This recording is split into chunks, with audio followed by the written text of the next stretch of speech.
Hablemos de frases puntuales de este discurso. Decía Milei, ningún gobierno ha recibido una herencia peor que la que estamos recibiendo. ¿Qué tan precisa es esta afirmación?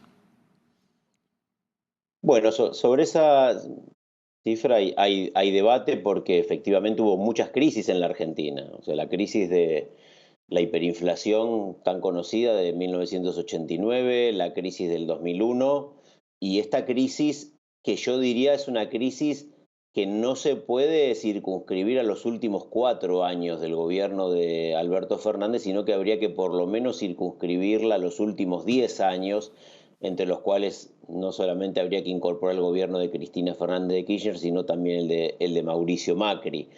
Por lo tanto, efectivamente, hay una narración que está muy vinculada a esta idea de el cambio de época y de que se abre una nueva era. Obviamente, la fundamentación de esa herencia pesada, de esa herencia significativa que no se puede desconocer, que es una crisis significativa, se vincula narrativamente con esta idea de una nueva era, ¿cierto? De cambios drásticos que hay que asumir frente a una herencia muy potente.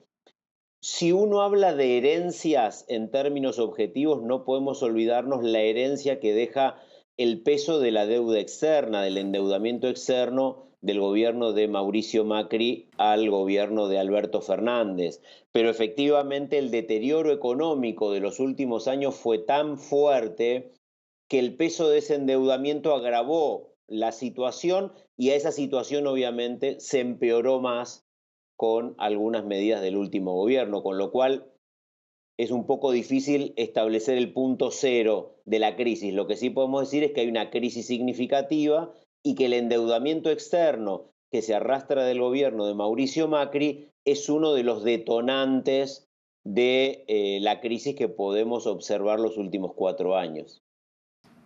Como lo mencionábamos, a partir de hoy empieza la era de Javier Milei. ¿Qué cree que va a pasar con la posición del peronismo? Porque si analizamos las figuras, Alberto Fernández y Cristina Fernández de Kirchner habían tenido un perfil muy bajo y de hecho Sergio Massa había mencionado que se retiraría de la política. Entonces, ¿qué figuras vamos a poder ver ahí desde la oposición, ejerciendo esta oposición? Bueno, históricamente el peronismo cuando pierde las elecciones presidenciales entra en un proceso de redefinición de liderazgos.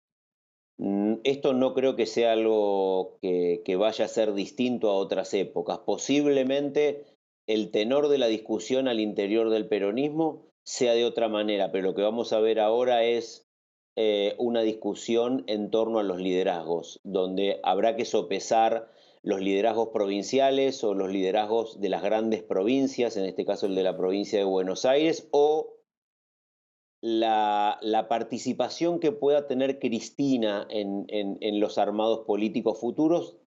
Y esto lo digo porque no habría que dar por muerta la participación de Cristina en los próximos tiempos. Esto no quiere decir que su intervención pueda ser efectiva. Lo que sí quiero decir que no es un liderazgo que se va a la casa, ¿sí? Pese al perfil bajo que tuvo este tiempo.